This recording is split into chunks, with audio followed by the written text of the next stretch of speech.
So, Farouk Aftab is from the Ahmadiyya Muslim Youth Association in the town. I want to get your thoughts about the Prime Minister's speech today. Part of it trying to look at, trying to wake people up really as to what life is probably like in Syria and Iraq in reality, not the rosy, leafy life of Britain perhaps, but the rest of the speech is trying to tackle the extremist narrative as well, highlighting the Iraq war but not looking at the reasons that it happened, tackling conspiracy theories. So I want to put a few quotes that he's got from his speech. If you are a boy, he will say, they will brainwash you, strap bombs to your body and blow you up.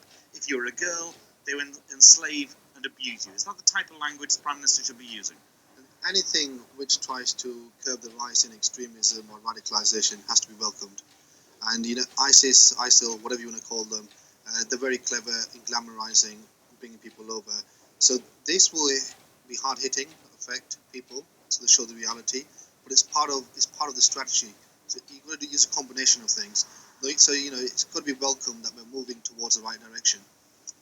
Another bit that he says that extremist ideas are based on conspiracy, that Western powers, in concert with Israel, are deliberately humiliating Muslims because they aim to destroy Islam. Now, the problem that perhaps right-thinking Muslims have is that it doesn't take long before you scratch the surface of any conversation with Muslims, and the issue of Palestine will come up.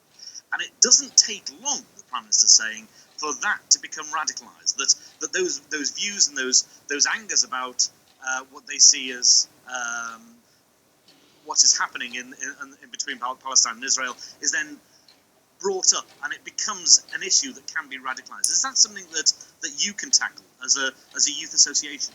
As a youth association, it's very important for us to engage with our youth. And Islam teaches us to be loyal to your country and abide by the rule of law. And that has to be ingrained in children from birth. Now, we have pledges in our mosque, and we believe that this will be very useful if schools have pledges of allegiance to loyalty. That will have a real impact. Now, you can have disagreements, shifts in opinion. That doesn't mean you're a terrorist or extremist. But you need to engage with people and and respect people.